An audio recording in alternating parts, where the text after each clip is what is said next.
La intersección entre intervalos es otra operación que nace de la teoría de conjuntos. La intersección entre intervalos dice que para definir los elementos de la intersección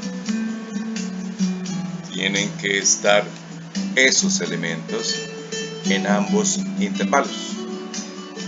Es decir, el elemento que haga parte de la intersección debe hacer parte del intervalo A y debe hacer parte del intervalo B. Tomemos como ejemplo el conjunto A de números reales que son estrictamente mayores que menos 2/5 y que tienen como máximo a 3/4, es la gráfica de color rojo. Luego tomamos como segundo conjunto el conjunto B, que está en color verde, definido por los números reales cuyo mínimo es menos 1/6, o sea, menos 1/6 hace parte del intervalo.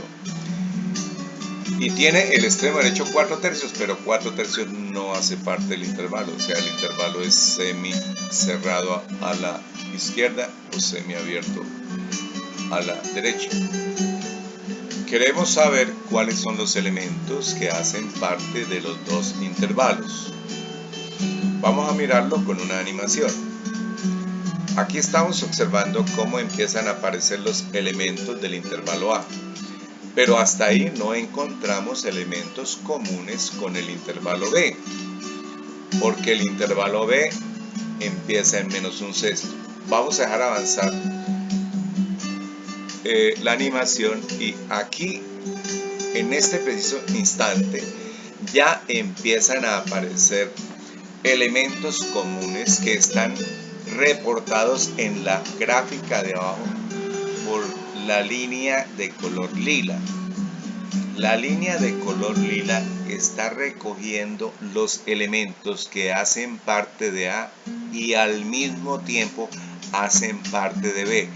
Es decir, los elementos que están reportados por la línea lila son elementos, números que hacen parte tanto del intervalo A como del intervalo B, porque estamos hablando de la intersección de dos intervalos. Notemos que cuando culmine el intervalo A de color rojo, ya van a dejar de reportarse elementos comunes. ¿Por qué? Porque ahora de aquí en adelante los elementos que se están reportando en la animación solamente hacen parte del intervalo B. Por lo tanto, estos elementos que están en este mismo momento manifestándose por medio de la animación no pueden ser elementos de la intersección porque únicamente hacen parte del intervalo B. Por lo tanto, la intersección de estos dos intervalos está formada por todos los números reales que inician en menos 1/6, toman a menos 1/6 como número o extremo izquierdo, lo incluyen dentro de la intersección porque hace parte de los dos intervalos y llegan hasta 3/4 porque también 3/4 hace parte tanto del intervalo A como del intervalo B, porque por ahí pasa el intervalo B. Por lo tanto, 3/4 hace parte de la intersección.